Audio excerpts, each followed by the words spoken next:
नमस्कार, स्वागत है आपका। आप देख रहे हैं देशित, आपके साथ में हूं राम मोहन शर्मा। बरेली के एक मौलाना शाहबुद्दीन बरेलवी ने मुस्लिमों को कुंभ में संतों पर फूल बरसाने के लिए कहा। दूसरी तरफ बरेली का ही एक मुस्लिम युवक महाकुंभ में सिर तन से जुदा करने की धमकी दे रहा है। तो क्या पुष्प वर्षा के दावे झूठे हैं? क्या इनका असली मकसद महाकुंभ को रोकना या विघ्न डालना है? कट्टरपंथी की सर तन से जुदा वाली धमकी के बाद साधु संतों ने कुंभ से संदेश दिया है कि उन्हें ऐसे फूल नहीं चाहिए। ये अभी तक कुंभ मेले को, इसकी व्यवस्था को बिगाड़ने के लिए षड्यंत्र कर रहे थे। जो थूकते हैं, जो पेशाब करते हैं, ऐसे लोगों के लिए एंट्री नहीं है। हमें वो फूल नहीं चाहिए, वो अपने फूल खुशी अपने पास ही रखें। कुंभ से साधु संतों ने सीधा बयान दिया, सनातनियों को मुस्लिमों की पुष्प वर्षा नहीं चाहिए। हम लोग कतई इनका फूल पुष्प स्वीकार नहीं करेंगे। महाकुंभ की शुरुआत होने में 35 घंटे से भी कम का वक्त बचा है और कुंभ पर विवादित बयान देने वाले मौलाना शाहबुद्दीन को लेकर संत समाज ने अपना स्टैंड क्लियर कर दिया है। मौलाना ने मुस्लिमों को साधु संतों पर फूल बरसाने की बात क्यों कही, ये बताएंगे, लेकिन पहले प्रयागराज से आया जवाब सुनिए। अब वो कह रहे हैं कि फूल बरसाकर स्वागत किया जाए, तो क्या वो फूल हमारे लिए हानिकारक हो सकते हैं, इसमें बम भी आ सकता है और अन्य कारण बन सकते हैं, इसलिए हमें वो फूल नहीं चाहिए। वो अपने फूल खुशी अपने पास ही रखें और हमारे धर्म के, हमारे साधु संत ही फूल बरसाएंगे और बाकी और हमें किसी के फूल चाहिए नहीं है। जितने भी राजनीतिक हैं वो अपनी राजनीति चलाते हैं, उसके बाद में वो पल्ला पलट जाते हैं। और हम लोग साधु संत हैं, हमको ना पल्ला पलटना है, ना हमको किसी से मतलब है। जो हमारे धर्म में आस्था रखना चाहता है, जो हमारे धर्म को मानता है, जो सनातन धर्म को मानता है, हमारे के लिए वो मान्य है। जो सनातन धर्म को नहीं मानता है, हम उसको नहीं मानते हैं। अब पूरे मामले का बैकग्राउंड समझिए। बरेली के मौलाना शाहबुद्दीन रजवी बरेलवी ने दावा किया कि जिस जमीन पर महाकुंभ हो रहा है उसमें 55 बीघा जमीन वक्फ बोर्ड की है। ये बयान सुनकर पूरा संत समाज गुस्से से भर गया। इसके बाद यूपी के सीएम योगी ने प्रयागराज में भूमाफिया को समाप्त करने का ऐलान करके वक्फ बोर्ड और मौलाना दोनों को मैसेज दिया। प्रयागराज में तो सैकड़ों एकड़ भूमि पे तमाम भूमाफियाओं ने कब्जा किया हुआ है और देर सवेर तो खाली होना ही है। योगी का सख्त स्टैंड देखकर मौलाना का हृदय परिवर्तन हो गया और फिर बरेलवी ने साधुओं पर फूल बरसाने वाला बयान जारी किया। इस जमीन के बहुत सारे हिस्से पर जो शामियाने तंबू वगैरह लगाए गए हैं, इंतजाम किए गए हैं, मेला लग रहा है, ये वक्फ की जमीन है और वहाँ के मुसलमानों की जमीन है। मैं प्रयागराज के तमाम मुसलमानों से अपील करूंगा कि जिन जिन मुस्लिम महलों से, मुस्लिम गांवों से और इलाकों से श्रद्धालु गुजरें, तो उन तमाम श्रद्धालुओं पर, साधु संतों पर फूल की वर्षा करें, फूलों की बारिश करें। जब बरेली में बैठकर मौलाना फूल बरसाने की बातें कर रहे थे, तभी बरेली के ही एक मुसलमान मैजान रजा ने कुंभ को रोकने और सर तन से जुदा करने की धमकी दी। ये देखने के बाद साधु संतों ने मुस्लिमों के फूल स्वीकार करने से ही मना कर दिया है। इनकी कोई षड्यंत्र है। ये अभी तक कुंभ मेले को, इसकी व्यवस्था को बिगाड़ने के लिए षड्यंत्र कर रहे थे। जब इनका संकल्प और इनकी इच्छा पराजित होने लगी तो अब इन लोगों ने अपने बयान को बदला है। लेकिन हम लोग कतई इनका फूल पुष्प स्वीकार नहीं करेंगे, क्योंकि उस पुष्प के पीछे इनका कुछ बड़ा षड्यंत्र है। तो यहाँ पे जो अच्छे लोग हैं उन्हीं का स्वागत है, गंदगी फैलाने वालों का यहाँ स्वागत नहीं है। और गंदगी फैलाने वालों के लिए संत महात्माओं के एक हाथ में माला तो दूसरे हाथ में भाला भी है। संतों के गुस्से और फूल स्वीकार ना करने की एक नहीं बल्कि 4 वजहें। पहली वजह, कुंभ को एक खास समुदाय की तरफ से मिली धमकियां हैं। कुंभ में घर वापसी करने पर मौलाना ब्रिगेड ने विवाद खड़ा किया और योगी को लेटर लिखा गया।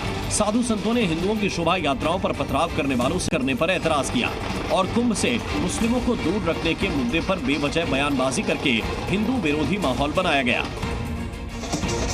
लगभग 1 दिन बाद कुंभ शुरू होने वाला है और इस दौरान वहां खाने पीने की दुकानों से मुस्लिमों को दूर क्यों रखा जाएगा, इसकी वजह खुद सनातनियों से सुनिए। हमने ये कहा था कि जितने भी ये कट्टरपंथी है और जो दुकानें यहाँ लगनी है, किसी मुल्ला को दुकान ना दी जाए। क्यों नहीं दी जाए? क्योंकि ये उसमें थूकेंगे, जूस में पेशाब करेंगे, चाय में थूकेंगे, फूलों में थूकेंगे, खजूर में थूकेंगे, जो भी हम लोग प्रयोग करते हैं उन सब पे थूकेंगे। इसीलिए हमने कहा था मुल्ला आए, बैठे, हमारे साथ खाए पिए रहे, हमें कोई दिक्कत नहीं है, लेकिन हमारा धर्म भ्रष्ट ना हो। अब आज का सबसे बड़ा सवाल, क्या कुंभ में मुस्लिमों को संतों पर फूल बरसाने और एंट्री की इजाजत मिलेगी या नहीं? इस पर अखाड़ा परिषद के अध्यक्ष रविंद्र पुरी ने जो बयान दिया वो बरेली के मौलाना सहित पूरे देश के मुस्लिमों को देखना चाहिए। ये कोई नई बात नहीं है। जब हमारा उज्जैन का महाकुंभ होता है, 12 साल में कुंभ आता है, उस समय वहाँ जितने भी मुसलमान हैं सभी हमारा स्वागत करते हैं, और ऐसा स्वागत करते हैं कि पूरा जितना रोड है, जितना उज्जैन का एरिया है, हमें पगड़ी बांधते हैं, हमें फूलों की वर्षा करते हैं। और ये नहीं कि कोई 5 मिनट के लिए, 6 मिनट के लिए, सुबह से शाम हमारे जुलूस के साथ रहते हैं। हो सकता है कि उनको सद्बुद्धि भगवान ने दी हो, गंगा मैया ने सद्बुद्धि दी हो, आएंगे हमारे साथ बैठेंगे, गंगा मैया का जो है आचमन नहीं करेंगे, उसको प्रणाम करेंगे, प्रणाम भी नहीं करेंगे, एक बार माथा टेकेंगे, अच्छी बात है, उसमें कोई दिक्कत वाली बात। क्या प्रयागराज में आने वाले संतों के ऊपर मुसलमान सच्चे मन से फूल बरसाना चाहते हैं? अगर कोई ऐसा करना चाहता है तो संतों की सबसे बड़ी संस्था अखिल भारतीय अखाड़ा परिषद ने खुद उसका स्वागत किया है। लेकिन जिसके मन में सर तन से जुदा का वायरस है, उसका इलाज करने की भी योगी फोर्स पूरी तैयारी कर चुकी है। रघु शर्मा के साथ शरद अवस्थी, जी मीडिया, प्रयागराज। और महाकुंभ से अखाड़ा परिषद ने मुसलमानों को 5 संदेश दिए हैं, जिससे इस विवाद की पूरी पिक्चर क्लियर हो गई है। अखाड़ा परिषद के अध्यक्ष ने कहा कि मुस्लिमों के फूल बरसाने का स्वागत है। ऐसा हुआ तो कुंभ से हिंदू मुस्लिम एकता और भाईचारे का संदेश जाएगा। कुंभ में मुस्लिमों की एंट्री का विरोध नहीं है। जिन मुस्लिमों की सनातन में आस्था है वो कुंभ में आए और मुसलमान आकर साधु संतों के साथ बैठे, ये देखें कि सनातन धर्म आखिर है क्या, और महाकुंभ के लिए करोड़ों सनातनी दुनिया भर से क्यों जुट रहे हैं। अब महाकुंभ को लेकर जो धमकी मिल रही है उसकी पूरी खबर भी आप समझिए। यूपी के बरेली में मैजान रजा ने सीएम योगी को जान से मारने की धमकी दी और महाकुंभ सहित देश भर के हिंदुओं को धमकाने वाला पोस्ट लिखा। हालांकि जैसे ही योगी फोर्स ने मैजान रजा को कब्जे में लिया, तुरंत ही उसके सुर बदल गए। कल तक धमकाने वाला अब नॉन स्टॉप माफी मांग रहा है।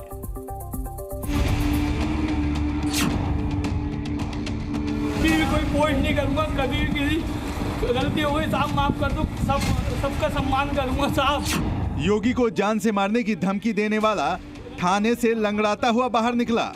दोनों हाथ जोड़कर मैजान रजा ने योगी और पूरे देश के हिंदुओं से माफी मांगी। कोई पोस्ट नहीं करूंगा, कभी किसी गलती हो गई साहब माफ कर दो, सबका सम्मान करूंगा साहब। अब गलती हो गई मेरी, माफ कर दो मुझे साहब, गलती हो गई साहब, माफ कर दो मुझे, अब नहीं करूंगा कोई भी पोस्ट।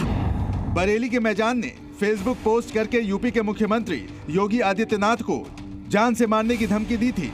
इसने आगे लिखा, हिंदुओं, ये जो तुम्हारा महाकुंभ आ रहा है, हम मुसलमान चैलेंज करते हैं कि नहीं होने देंगे, चाहे कितने भी सिर कलम करने पड़ जाएं। मुसलमानों, जिहाद करो, ये 2025 राम मंदिर का आखिरी साल होगा। मैजान रजा के आपत्तिजनक फेसबुक पोस्ट में महाकुंभ से लेकर मस्जिद में मंदिरों के मिलने पर भी अनाप शनाप लिखा गया था। सोशल मीडिया पर इस पोस्ट को ट्वीट करके बरेली पुलिस से सख्त एक्शन लेने की मांग की गई। एक हिंदू धर्म गुरु ने इस सोशल मीडिया प्लेटफॉर्म एक्स पर ट्वीट किया, योगी आदित्यनाथ जी के लिए उसने बहुत अभद्र भाषा का प्रयोग किया है, बहुत उल्टा सीधा लिखा है, भगवान राम के लिए उसने गाली दी है। हमारी धार्मिक भावनाओं को बहुत ठेस पहुंची है और बहुत क्षोभ हुआ है हमें।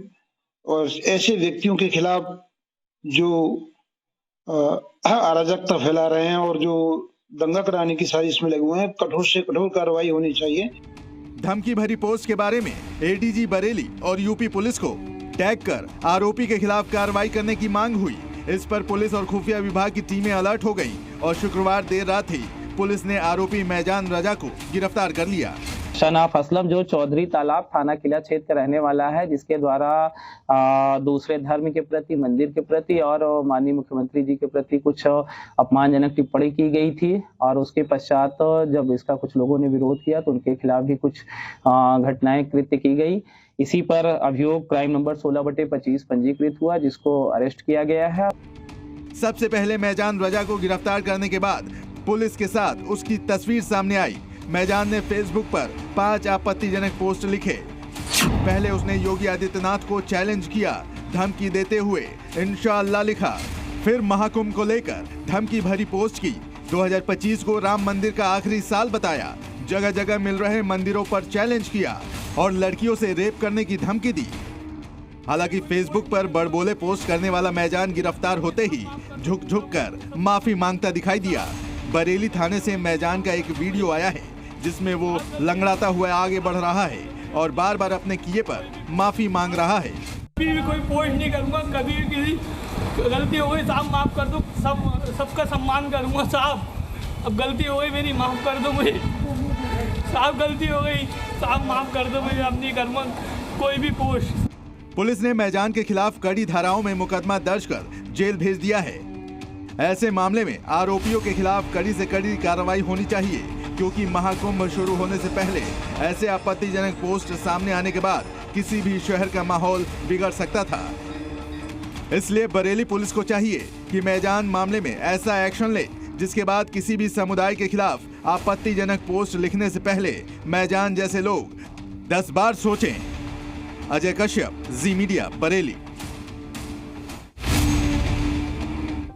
आप योगी आदित्यनाथ को एक महंत मुख्यमंत्री के तौर पर जानते हैं जो धर्म ध्वजा लेकर चल रहे हैं, तो सीएम के तौर पर अपने प्रशासनिक कौशल का लोहा मनवा रहे हैं।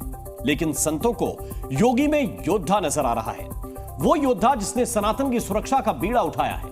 आखिर महाकुंभ में कैसे हुआ योगी का नया नामकरण, देखिए इस रिपोर्ट में।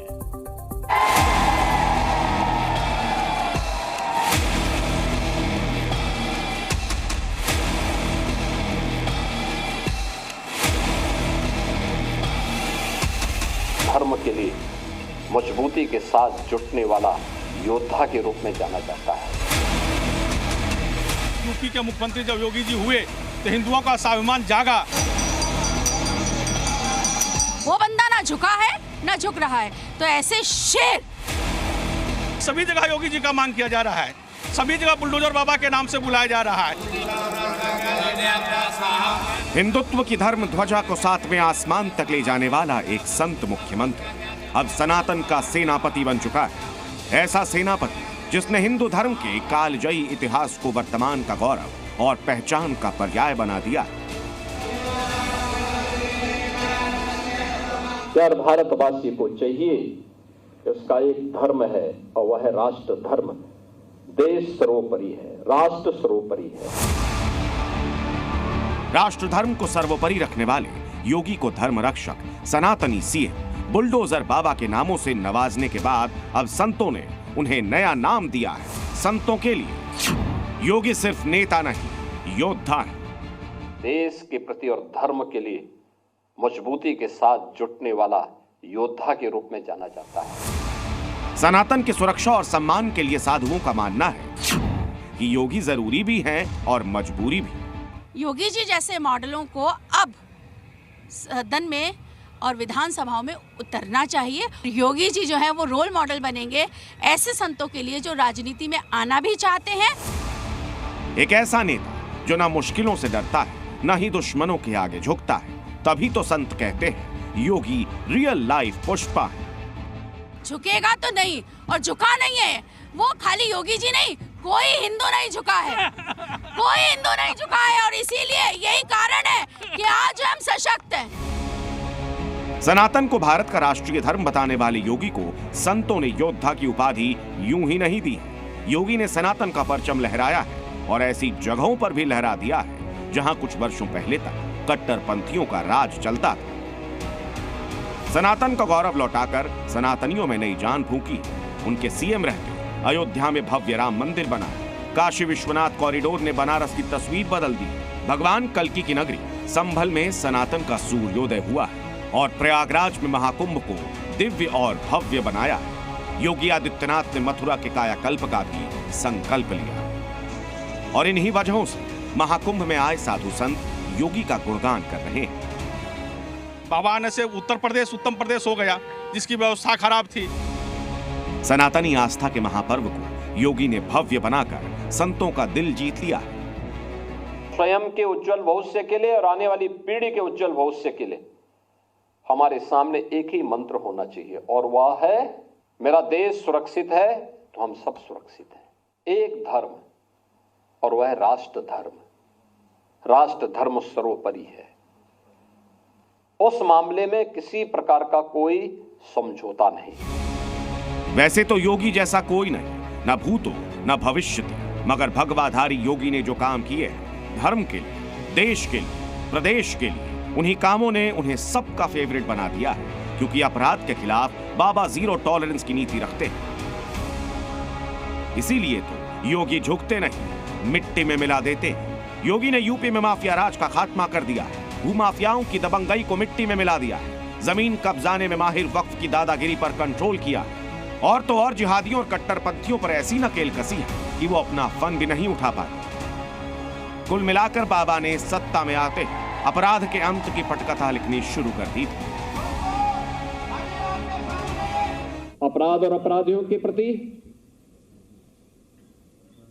जीरो टॉलरेंस है, तो भ्रष्टाचार और भ्रष्टाचारियों के प्रति भी सरकार की नीति जीरो टॉलरेंस की है। और यही दो मुद्दे हैं जो सुशासन की नींव को मजबूती प्रदान करते हैं। योगी का यही सख्त प्रशासक वाला अंदाज जनता को भी भाया। योगी धर्म और जात पात में भेद नहीं करते, मगर किसी ने गड़बड़ी की तो बाबा छोड़ते भी नहीं। महाकुंभ में उन्होंने इसका अल्टीमेटम भी दे दिया है। जिसको सनातन धर्म के गौरव और गरिमा को देखना हो तो वह कुंभ का दर्शन करे, कुंभ में आकर के अवलोकन करे। जो लोग एक संकीर्ण दृष्टि से सनातन धर्म को देखते हैं, यहाँ पे आपस में सांप्रदायिक मतभेद है, भेदभाव है, या छुआछूत और अस्पृश्यता के आधार पर समाज को बांटने का काम करते हैं, उन लोगों को आकर के देखना चाहिए कि यहाँ न पंथ का भेद है, न जाति का भेद है, न छुआछूत है, न कोई लिंग का भेद है।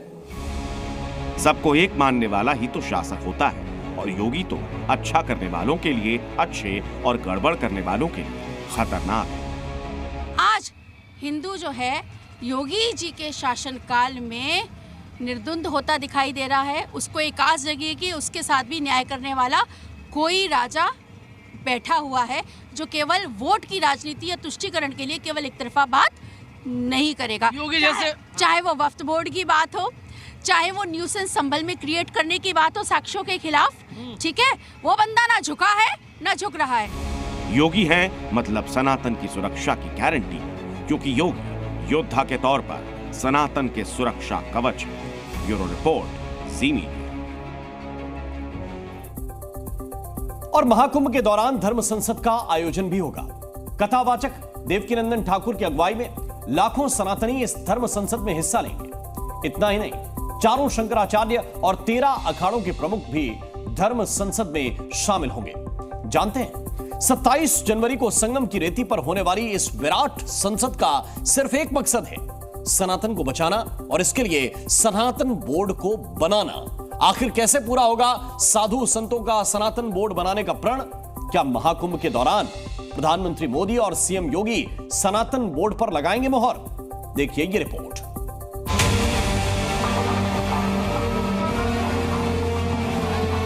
बहुत बड़ी संख्या में सनातनी एकत्रित होंगे और सनातन बोर्ड की मांग सरकार के आगे रखेंगे।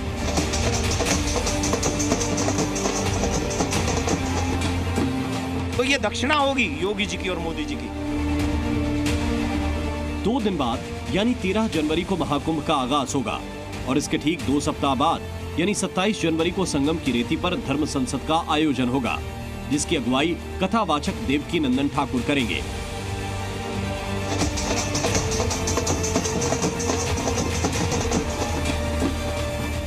सनातन न्यास फाउंडेशन के अध्यक्ष कथावाचक देवकीनंदन ठाकुर आज प्रयागराज पहुंचे ताकि सनातन के महापर्व में शामिल हो सकें। इसके अलावा 27 जनवरी को होने वाली धर्म संसद से जुड़ी तैयारियों का जायजा ले सकें। बता दें कि महाकुंभ में होने वाली धर्म संसद में लाखों सनातनियों के शामिल होने की संभावना है। इतना ही नहीं, धर्म संसद में चारों शंकराचार्य और 13 अखाड़ों के प्रमुख शामिल होंगे। देश भर से आए प्रमुख संत भी धर्म संसद का हिस्सा बनेंगे। इस धर्म संसद में सनातन बोर्ड का प्रस्ताव लाया जाएगा। प्रस्ताव मंजूर होने के बाद केंद्र सरकार को भेजा जाएगा। मैं नहीं जानता कि सनातनी कितने जगेंगे इस मुहिम से। उस समय भी लाखों लोग दिल्ली पहुंच गए थे और मुझे आशा है कि लाखों लोग ऑलरेडी हैं यहाँ, सिर्फ इन तक मैसेज पहुंच जाए तो यहाँ तो लाखों से ज़्यादा पहुंचेंगे। तो मुझे ऐसा आशा है कि यहाँ बहुत बड़ी संख्या में सनातनी एकत्रित होंगे और सनातन बोर्ड की मांग सरकार के आगे रखेंगे। देवकीनंदन ठाकुर की अगुवाई में बीते साल नवंबर महीने में विराट धर्म संसद का आयोजन किया गया था, मगर इस बार धर्म संसद महाकुंभ मेला क्षेत्र में लगेगी। बता दें कि धर्म संसद में वक्फ बोर्ड की तर्ज पर सनातन बोर्ड के गठन की मांग की जा रही है और धर्म संसद से जुड़ा जो प्रस्तावित खाका सामने आया है उसके मुताबिक सनातन बोर्ड पर सरकार का नियंत्रण नहीं होगा। इसमें देश के तमाम बड़े शंकराचार्य शामिल होंगे। साधु और संत सनातन बोर्ड के नियम तय करेंगे। सनातन बोर्ड के अधीन देश के सभी मंदिर आएंगे और जितनी जमीन वक्फ के पास है उतनी सनातन बोर्ड के पास होनी चाहिए। अगर योगी जी और मोदी जी 40-50 करोड़ सनातनी और लाखों साधु संत धर्माचार्यों को इस कुंभ से अगर कोई दक्षिणा देना चाहते हैं तो सनातन बोर्ड की दक्षिणा ही इस समय आने वाले देश को बचाएगी, संतों को प्रसन्न करेगी। और हम जैसे तो सनातन बोर्ड जब बना देंगे भैया, हम तो भैया जो कहेंगे सो करेंगे, सनातन को बचा लो बस। तो ये दक्षिणा होगी योगी जी की और मोदी जी की। कथावाचक देवकीनंदन ठाकुर की मांग है कि पीएम मोदी और सीएम योगी सनातन के महापर्व में सनातन बोर्ड को बनाकर साधु संतों और करोड़ों सनातनियों को दक्षिणा दे सकते हैं। इसलिए महाकुंभ में धर्म संसद का आयोजन किया जा रहा है ताकि सनातन बोर्ड के प्रस्ताव पर मंजूरी मिले और फिर केंद्र सरकार सनातन बोर्ड पर मुहर लगाए।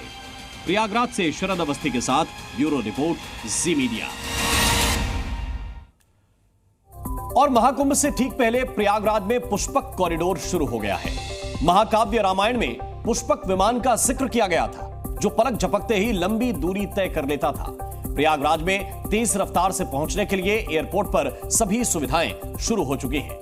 प्रयागराज एयरपोर्ट पर रात्रि विमान सेवा की शुरुआत भी हो गई है। प्रयागराज से अब 24 घंटे विमान सेवा चलेगी और देश के 1-2 नहीं बल्कि पूरे 25 शहरों के लिए विमान सेवाएं शुरू हो चुकी हैं। प्रयागराज एयरपोर्ट पर भक्तों, श्रद्धालुओं और यात्रियों के लिए नया टर्मिनल बनकर तैयार हो चुका है। इस एयरपोर्ट को इंटरनेशनल दर्जा देने की तैयारी भी हो चुकी है और महाकुंभ के दौरान यानी 45 दिनों के लिए इसे इंटरनेशनल एयरपोर्ट का दर्जा मिलेगा भी। और आइए बढ़ते हैं आगे। बीमारी ठीक करने का प्रलोभन देकर धर्म परिवर्तन। जी हां, यह सनसनीखेज मामला सामने आया है उत्तर प्रदेश के हमीरपुर से।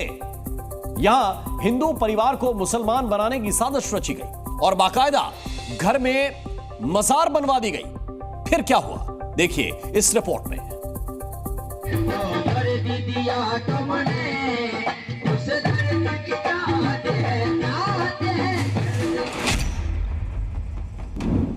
धर्मांतरण की ऐसी खतरनाक साजिश चल रही है जिसमें गरीबी, बीमारी और परेशानियों का फायदा उठाकर हिंदुओं को मुसलमान बनाने के लिए मजबूर किया जा रहा है। ले चलो उसको, बेटे हैं भगवान। धर्मांतरण कराने वालों ने तो हिंदू परिवार के घर में ही मजार तक बनवा दिया। धर्मांतरण का ऐसा खेल उजागर हुआ यूपी के हमीरपुर जिले में तो हड़कंप मच गया। धर्मांतरण गैंग का खेल देखिए। जिस घर में ये जमात जमा है वो अजीत कुमार का घर है और जो महिला बीमार नजर आ रही है वो अजीत कुमार की पत्नी उर्मिला है जो पिछले 2 साल से बीमार चल रही हैं। इसी का फायदा इस धर्मांतरण ब्रिगेड ने उठाया और नूरुद्दीन नाम के शख्स ने उर्मिला की बीमारी ठीक करने का झांसा दिया। बदले में उसने घर में मजार बनाने की शर्त रखी, जिसके बाद मुख्य आरोपी नूरुद्दीन अपने भतीजे मेराजू हसन और खालिद इरफान हनीफ के साथ अजीत के घर पहुंचे और कमरे में बनी मजार के पास ही हिंदू परिवार का धर्म परिवर्तन करवाने लगे। संज्ञान लेते हुए रात में जब 2:30 बजे मौके पर पहुंचे तो घर पर उर्स का कार्यक्रम चल रहा था और कुछ मौलाना वहां पर तकरीरें दे रहे थे। इसके साथ साथ अपने घर पे मजार बना करके वहां पर पैसे का लालच दे करके, प्रलोभन दे करके और इस्लाम की खूबियां बता करके उनका धर्म परिवर्तन कराया जा रहा था। मौके पर जानकारी होने पर हम लोग पहुंचे, सूचना पर पहुंचे हैं। इसके साथ साथ थाने पर प्रार्थना पत्र दे करके उचित कड़ी कानूनी कार्रवाई करने की मांग करी है।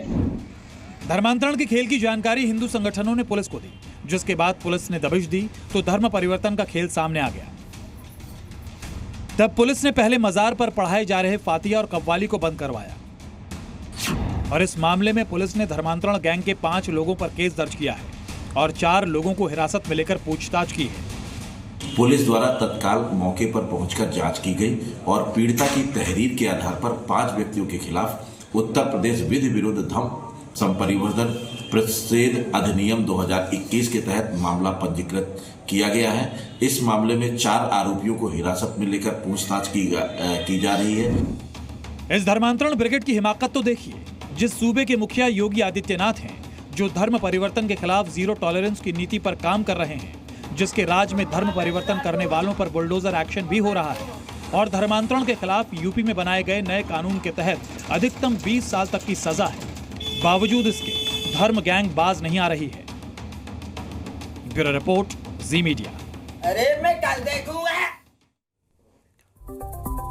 और गुजरात के बेट द्वारका में अवैध निर्माण के खिलाफ प्रशासन ताबड़तोड़ कार्रवाई कर रहा है और समंदर से सटे कोस्टल एरिया में बनाए अवैध निर्माण को बुलडोजर से ध्वस्त किया गया। यकीन मानिए, बेट द्वारका में बुलडोजर की दहाड़ से जमीन तो छोड़िए, आसमान तक थर्रा उठा। बुलडोजर प्रहार की ऐसी तस्वीरें सामने आई जिन्हें शायद ही आपने पहले कभी देखा हो। आखिर कैसे प्रधानमंत्री मोदी के प्रदेश में सीएम योगी के बुलडोजर फॉर्मूले ने मचाई है खलबली। देखिए कृष्णनगरी में बुलडोजर का सॉलिड विध्वंस।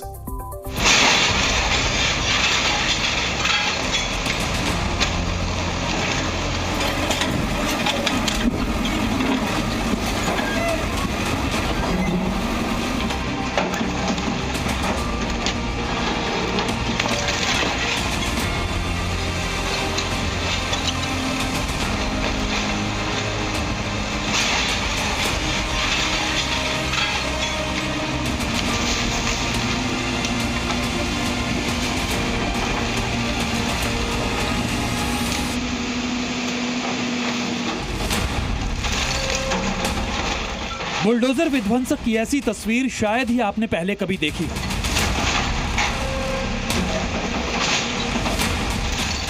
बुलडोजर एक्शन का ऐसा मंजर शायद ही कभी ड्रोन कैमरे में कैद किया गया हो।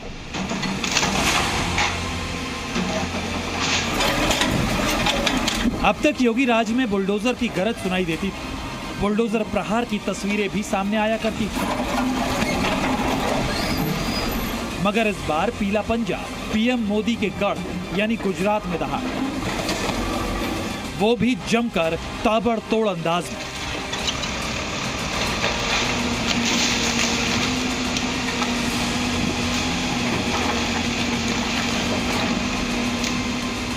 ये तस्वीर गुजरात के बेट द्वारका की है, जिसे कृष्ण की नगरी के नाम से जाना जाता है। बेट द्वारका एक कोस्टल एरिया है, अरब सागर के मुहाने पर बसा है। लिहाजा प्रशासन ने बेट द्वारका के कोस्टल एरिया में अवैध निर्माण और अतिक्रमण को बुलडोजर के जरिए तहस नहस किया।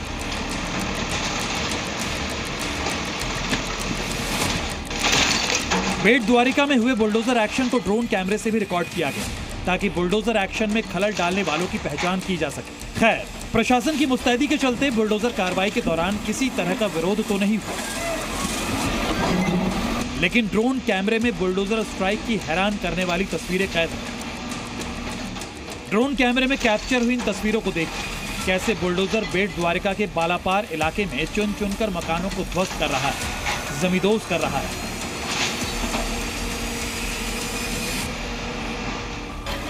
ड्रोन तस्वीरों में दिखाई दे रहा है कि बेट द्वारका के बालापर इलाके में दर्जनों मकानों को बुलडोजर से रौंदा गया।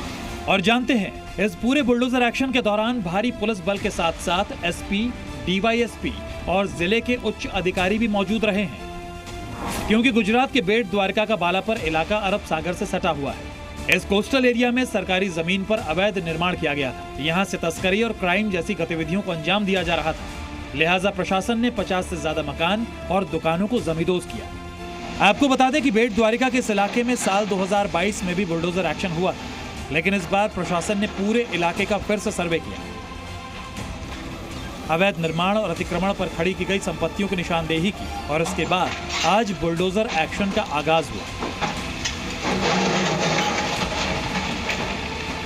इस बुलडोजर एक्शन की तस्वीरें गुजरात के गृह मंत्री हर्ष संघवी ने भी सोशल मीडिया पर पोस्ट और प्रशासन की तरफ से की गई कार्रवाई को उचित ठहराया। पीएम मोदी के गढ़ में जिस तरह बुलडोजर ने कार्रवाई की, जिस तरह अवैध निर्माण और अतिक्रमण को तहस नहस किया, उससे अतिक्रमणकारियों में खौफ और दहशत फैल गई।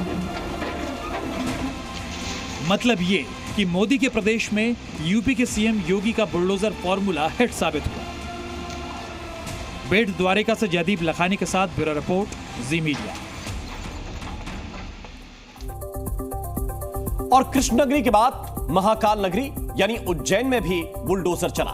उज्जैन में महाकाल कॉरिडोर का विस्तार हो रहा है, जिसके लिए दसियों बुलडोजर लगाए गए हैं और 250 मकानों के साथ एक मस्जिद को भी ध्वस्त किया गया है। जिस तरह योगी का बुलडोजर एक्शन में रहता है, वैसे ही मध्य प्रदेश में मोहन यादव सरकार का बुलडोजर भी स्पीड पकड़ रहा है।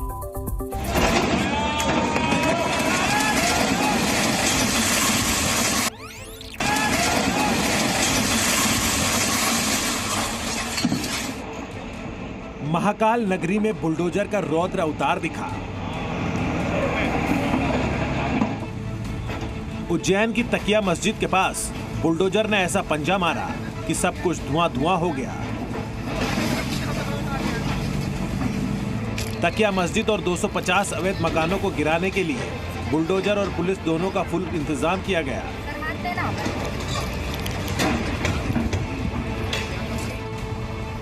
यहाँ देखिए, बुलडोजर दौड़ता हुआ ऊपर पहुंचा। एक एक करके 3 बुलडोजर ऊंचाई पर पहुंचे। सामने तकिया मस्जिद थी। ये पूरा इलाका महाकाल लोक परिसर में है और यहाँ प्रशासन ने अतिक्रमण हटाओ अभियान चलाया।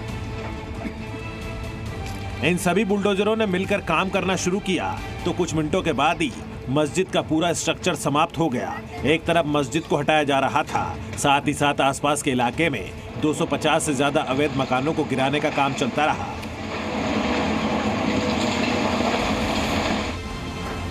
बड़े इलाके में 10 बुलडोजरों की एंट्री हुई और उनकी मदद से कई मकानों को हटाने की कार्रवाई शुरू हुई। पुलिस प्रशासन की मौजूदगी में बुलडोजरों के जरिए एक एक मकान को ध्वस्त कर दिया गया। आज जिला प्रशासन के द्वारा ये जो इंटरप्रिटेशन पार्किंग है महाकाल की, उसके पास का एरिया है, तकिया मस्जिद एरिया बोलते हैं इसको। इसमें घर वगैरह तोड़ने की कार्रवाई की जा रही है। उसमें नगर निगम से 4 पोकलेन, 6 जेसीबी, 50 गैंग प्रभारी और पूरा अमला लगा हुआ है नगर निगम का यहाँ पर कार्रवाई के लिए। दावा किया गया है कि प्रशासन ने तकिया मस्जिद और उसके आसपास के क्षेत्रों में स्थित 257 मकानों पर कार्रवाई से एक दिन पहले नोटिस दे दिया था और अनाउंसमेंट कर लोगों से मकान खाली करने की अपील की गई थी, जिसके बाद कई लोगों ने खुद ही अपने मकान खाली कर दिए थे। ये महाकाल लोक के अंतर्गत क्षेत्र है और यहाँ पर जो पीछे जो कार्रवाई चल रही है वो विधिवत भूअर्जन का, भूमि अधिग्रहण का उसमें आदेश किया गया है और उसके बाद लगभग 250 के करीब संरचना है, उनको हटाने का कार्य किया जा रहा है। कार्रवाई के दौरान किसी तरह का हंगामा न हो, इसके लिए एक दिन पहले ही वहां भारी संख्या में पुलिस वालों को तैनात कर दिया गया था। असल में महाकाल लोक के पास निजामुद्दीन कॉलोनी में मकान को हटाने का काम होना था।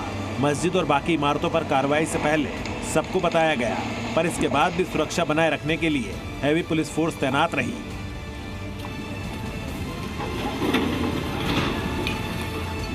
पूरी नगर निगम और जिला प्रशासन की संयुक्त कार्रवाई है। इसमें कहीं भी कोई कार्रवाई के दौरान कोई आपत्तिजनक स्थिति, कानून व्यवस्था की स्थिति या विरोध प्रदर्शन की स्थिति अगर बनती है तो हम लोग पुलिस लगभग 200 पुलिस बल के साथ में यहाँ उस पूरी व्यवस्था को सुचारू कराने के लिए मौजूद। एक तरफ बुलडोजर चल रहा था तो दूसरी तरफ लोग अपना सामान बचाने की कोशिश कर रहे थे। प्रशासन ने दावा किया है कि निजामुद्दीन कॉलोनी में जो भी काम हुआ वो कानून के मुताबिक किया गया है। यहाँ विवाद नहीं हुआ और लोगों ने स्वेच्छा से अपने मकान खाली कर दिए हैं।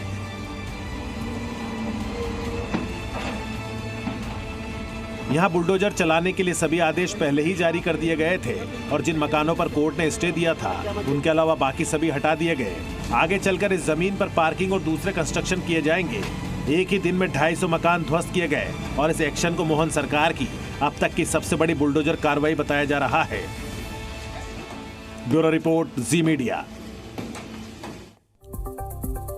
और आज राम मंदिर की प्राण प्रतिष्ठा को 1 वर्ष पूरा हो गया। हिंदू पंचांग के हिसाब से आज से 1 वर्ष पहले 500 वर्षों का इंतजार खत्म हुआ था और भगवान श्री राम को अपना मंदिर मिला था।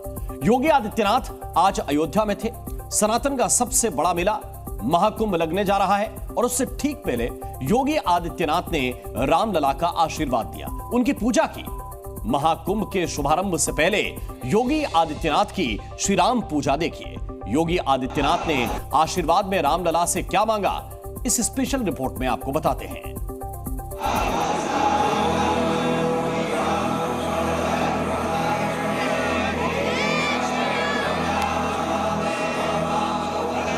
रामलला का दूध से अभिषेक, रामलला का दही से अभिषेक,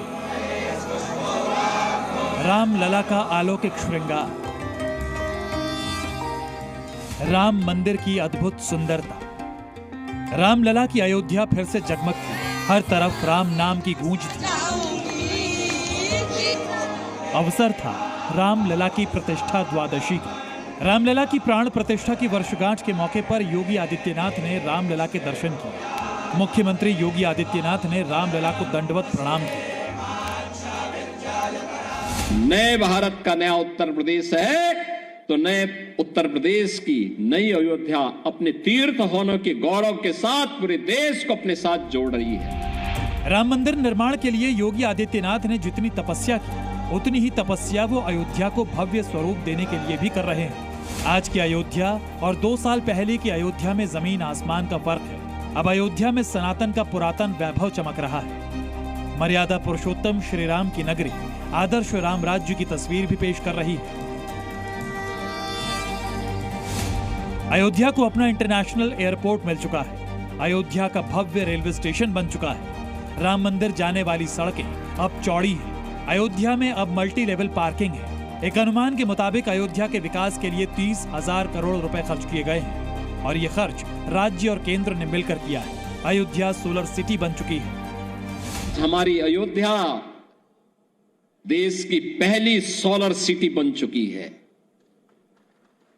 पहली सोलर सिटी, सूर्यवंश की राजधानी है, पहली सोलर सिटी अयोध्या बन चुकी है। योगी आदित्यनाथ ने अयोध्या को दिव्य भव्य स्वरूप देने में कोई कसर नहीं छोड़ी है। इसी का नतीजा है कि बीते 1 साल में अयोध्या में 16 करोड़ श्रद्धालुओं ने अयोध्या आकर रामलला के दर्शन किए, जबकि 2016 में सिर्फ 2,35,000 श्रद्धालु ही अयोध्या आए थे। राम का ये धाम देश के आर्थिक विकास के भी काम आ रहा है। अकेले अयोध्या देश के आर्थिक विकास में 80,000 करोड़ रुपए का योगदान दे रही है।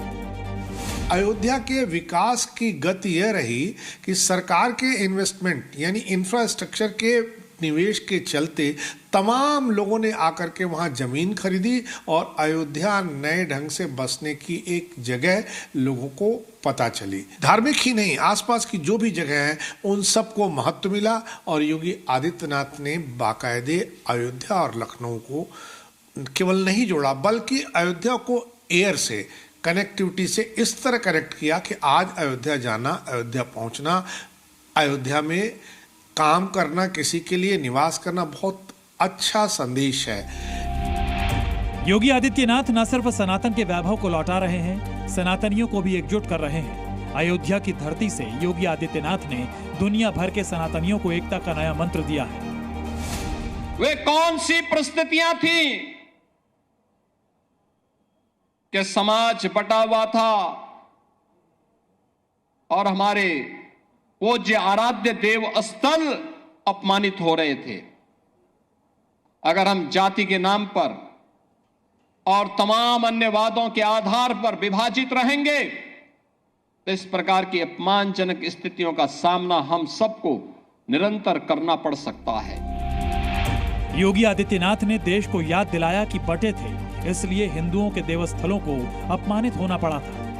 अब योगी आदित्यनाथ महाकुंभ के मिशन में जुटे हैं।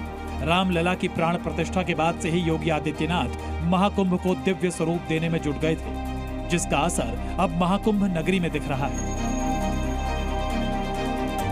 प्रयागराज की धरती पर महाकुंभ का भी आयोजन होने जा रहा है और प्रयागराज में भी जैसी सुविधा अयोध्या धाम में है, ऐसी भव्य सुविधा प्रयागराज में भी सबको प्राप्त होने वाली है। योगी आदित्यनाथ जिस लक्ष्य को लेकर चल रहे हैं वो अब धीरे धीरे साकार होता दिख रहा है। अयोध्या, काशी, प्रयागराज अपनी सनातन पहचान में लौट रहा है। विशाल रघुवंशी, अयोध्या, जी मीडिया। और जिस संभल में सनातन के प्रमाण मिल रहे हैं, वहां अब सबसे ऊंचे श्री राम के दर्शन होंगे। संभल जिले के चंदौसी में भगवान श्री राम की विशाल प्रतिमा बनाई जा रही है। बसंत पंचमी को 51 फीट ऊंचे श्री राम सबको दर्शन देने के लिए आ रहे हैं। एक शख्स नक्काशी को फिनिशिंग टच दे रहा है। ऐसा लग रहा है ये किसी फूल पत्ती पर नक्काशी को सजा रहा है। अब इसके वीडियो को थोड़ा दूर से देखिए, समझ आया ये किस चीज पर नक्काशी की फिनिशिंग कर रहा है। ये एक प्रतिमा के पैर हैं। पैर जितने बड़े हैं, प्रतिमा उतनी ही विशालकाय है। इस हाथ को देखकर आपको भी थोड़ा बहुत अंदाजा हो गया होगा। यहाँ भगवान श्री राम की विशालकाय प्रतिमा को अंतिम रूप दिया जा रहा है। राम जी की इस प्रतिमा की ऊंचाई 51 फीट है। संभल जिले के चंदौसी में राम जी की प्रतिमा अभी बांस बल्ली से घिरी हुई है, क्योंकि प्रतिमा की सजावट आखिरी दौर में है। 31 मई 2023 को इसका शिलान्यास हुआ था, भूमि पूजन हुआ था। तब से निरंतर कार्य चल रहा है। भगवान राम की मैं समझता हूँ ये उत्तर भारत की सबसे बड़ी प्रतिमा बन रही है और माननीय मुख्यमंत्री श्री योगी आदित्यनाथ जी के ही आशीर्वाद से हम ये प्रतिमा का निर्माण कर रहे हैं और उन्हीं के कर कमलों से प्रभु श्री राम की इस प्रतिमा का अनावरण होगा। माना जा रहा है कि राम जी की ये विशालकाय प्रतिमा बसंत पंचमी से पहले बनकर तैयार हो जाएगी। इस प्रतिमा में राम जी के एक हाथ में धनुष होगा तो दूसरा हाथ आशीर्वाद की मुद्रा में है। भगवान श्री राम की विशाल प्रतिमा के समीप अशोक वाटिका का भी निर्माण किया जा रहा है। इस अशोक वाटिका में सीता माता की प्रतिमा स्थापित की जाएगी। एक तरफ संभल का प्राचीन इतिहास हरि यानी भगवान विष्णु और उनके कलयुग के अवतार कल्कि से जुड़ा है, तो दूसरी ओर संभल के ही चंदौसी में भगवान राम दर्शन देंगे। अगले कुछ दिनों में राम जी की ये प्रतिमा बनकर तैयार होगी तो उससे इलाके में पर्यटन को भी बढ़ावा मिलेगा। सुनील सिंह, जी मीडिया, चंदौसी। और मस्जिद की जमीन पर मुसलमानों ने ही चलाया हथौड़ा। ये बात आपको हजम नहीं हो रही होगी, लेकिन योगी राज में यह मुमकिन हो रहा है। संभल की जिस जामा मस्जिद के सर्वे पर बवाल हुआ, उसी मस्जिद परिसर में अंडर कंस्ट्रक्शन दुकानों को मस्जिद कमेटी ने ही तुड़वाया है।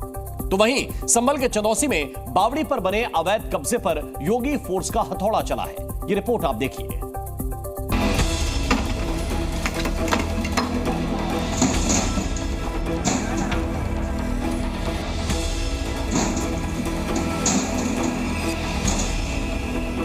डंडे से दीवार तोड़ी जा रही है, ईंटों को गिराया जा रहा है। ये संभल की उसी जामा मस्जिद से सटी जमीन पर बनी दुकानें हैं, जिसको लेकर 24 नवंबर को शहर में दंगा भड़का था।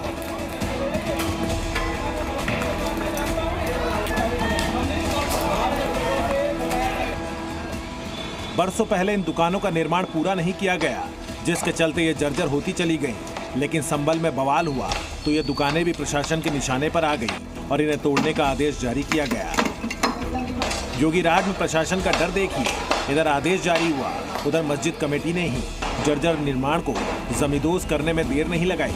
थोड़ा जर्जर हालत में है, किसी के चोट ना लगे, इसलिए इसे थोड़ा थोड़ा उतरवा रहे हैं ताकि किसी के चोट ना लगे।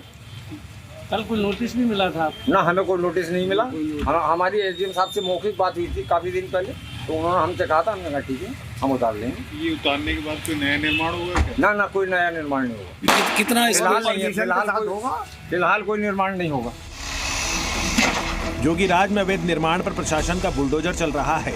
ऐसा ही एक्शन संभल में चंदौसी की बावड़ी पर बने मकान पर हुआ है।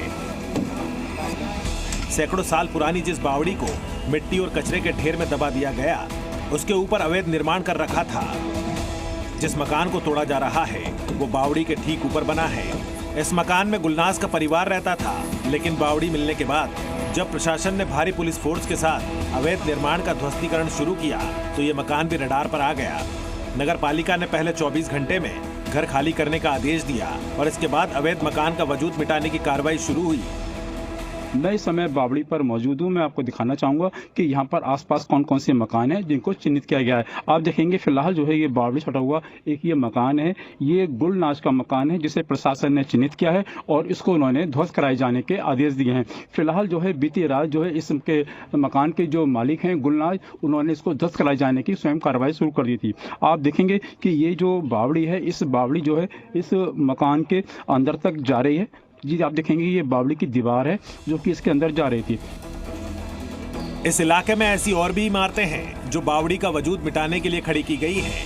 ये बिल्डिंग भी प्रशासन के निशाने पर हैं। ऐसे ही 2 और मकान हैं जिनके गेट को फिलहाल प्रशासन ने बंद करवा दिया है, क्योंकि जिस जगह पर बावड़ी का गेट खुलता है वहीं इन मकानों के दरवाजे भी खुलते हैं।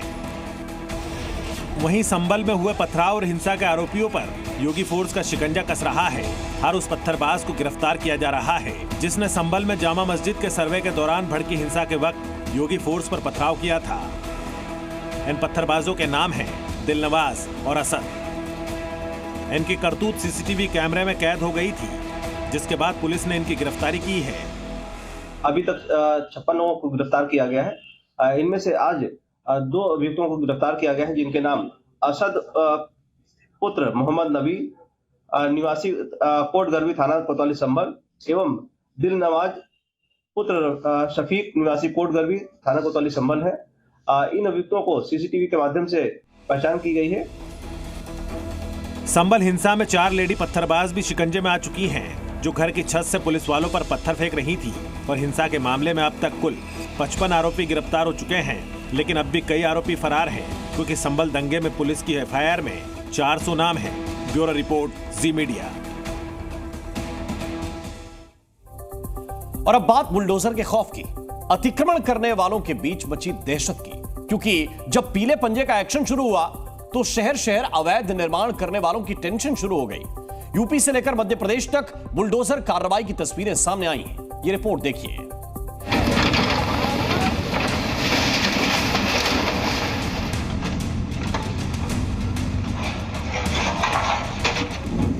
शहर शहर पीले पंजे का प्रहार, अवैध निर्माण पर वार। अतिक्रमण करने वालों के बीच मचा हाहाकार। ये योगी फोर्स का बुलडोजर है, जिसके दुश्मन हर वो इमारत है जो अवैध कब्जा करके बनाई गई है। जब यह पीला पंजा मैदान में उतरता है तो अतिक्रमण करने वालों की नींद उड़ जाती है।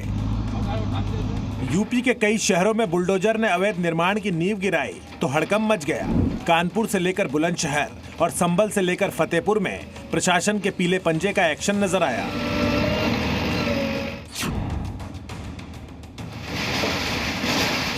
और चद्दर की बनी छत को एक झटके में जमींदोज कर दिया गया। बुलडोजर ने जब मोर्चा संभाला तो सरकारी जमीन पर किए गए अतिक्रमण को पल भर में तहस नहस कर दिया गया। ये कानपुर का रतनपुर साउथ इलाका है। यहाँ कानपुर डेवलपमेंट अथॉरिटी ने बुलडोजर कार्रवाई की है। इस दौरान 70 करोड़ रुपए से ज्यादा की जमीन खाली करवाई गई है। पश्चिमी यूपी में भी योगी फोर्स का बुलडोजर फुल स्पीड से दौड़ रहा है। अवैध कब्जे से आजादी दिलवाने के लिए बुलंदशहर विकास प्राधिकरण की कार्रवाई जारी है।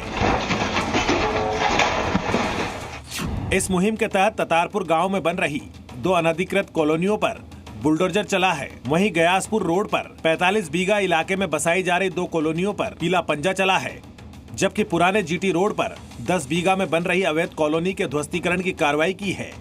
तो पचोता रोड पर 7 बीघा जमीन को भूमाफिया से छुड़वाया है। ईंट सीमेंट से बनी दीवारों को बुलडोजर से तोड़ा जा रहा है। इसकी वजह है अवैध कब्जा। योगी फोर्स के बुलडोजर एक्शन की यह तस्वीरें फतेहपुर की है। यहाँ सदर कोतवाली इलाके में जिला अस्पताल के सामने अवैध रूप से बन रही बिल्डिंग को जमींदोज किया गया। इस बिल्डिंग की शिकायत सीएमएस सदर अस्पताल ने जिला प्रशासन से की थी, जिसके बाद यह कार्रवाई हुई है। और इसी के साथ देश हित में अभी के लिए बस इतना ही। आगे देखिए डीएनए अनंत त्यागी के साथ।